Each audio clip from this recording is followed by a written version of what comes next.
जमिनीच्या जुन्या वादातून सख्या पुतण्याने काकाच्या डोक्यात लाकडी काठीने घातक वार करून हत्या केल्याची खळबळजनक घटना रावेर तालुक्यातील गारखेडा येथे उघडकीस आली आहे। हत्येनंतर मृत्यू अपघाती असल्याचे भासवण्यासाठी आरोपीने मृतदेह नाल्यात फेकून दिला होता। मात्र रावेर पोलिसांनी अवघ्या काही तासात तपासाची चक्रे फिरवत या खुनाचा पर्दाफाश केला असून आरोपी पुतण्याला अटक केली आहे। या प्रकरणी रावेर पोलीस ठाण्यात गुन्हा रजिस्टर क्रमांक 358/2026 नुसार गुन्हा दाखल करण्यात आलाय।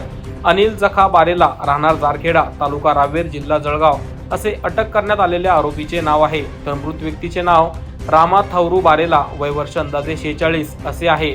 मिळालेल्या माहितीनुसार रावेर पोलीस ठाण्याच्या हद्दीतील गारखेडा गावात रामा बारेला यांचा मृतदेह संशयास्पद अवस्थेत आढळून आला।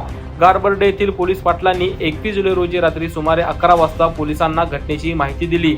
त्यानंतर पोलिसांनी तातडीने घटनास्थळी पोहोचून पाहणी केली असता मृताच्या डोक्याला गंभीर दुखापत झाल्याचं आढळून आले। घटनेचं गांभीर्य लक्षात घेऊन पोलिसांनी तपास सुरू केला। गोपनीय माहिती व तांत्रिक तपासापासून मृताचा सख्या पुतना अनिल बारेला याच्यावर संशय बळावला।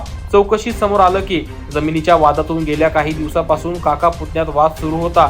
31 जुलै रोजी सायंकाळी 6:30 वाजण्याच्या सुमारास घराजवळ झालेल्या वादातून अनिलने रागाच्या भरात लाकडी काठीने काका रामा बारेला यांच्या डोक्यावर जोरदार प्रहार केला। या हल्ल्यात त्यांचा जागीच मृत्यू झाला।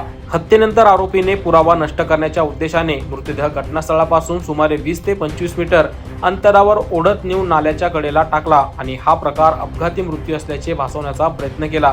मात्र रावेर पोलिसांनी संशयित अनिल बारेला याला ताब्यात घेऊन चौकशी केली असता त्याने गुन्ह्याची कबुली दिली आहे। त्यानंतर 22 जुलै रोजी रात्री त्याला अटक करण्यात आली आहे। या प्रकरणाचा पुढील तपास रावेर पोलीस करतायत। 24 लाईव्ह महाराष्ट्र न्यूज करिता प्रतिनिधी पंकज तायडे, रावेर।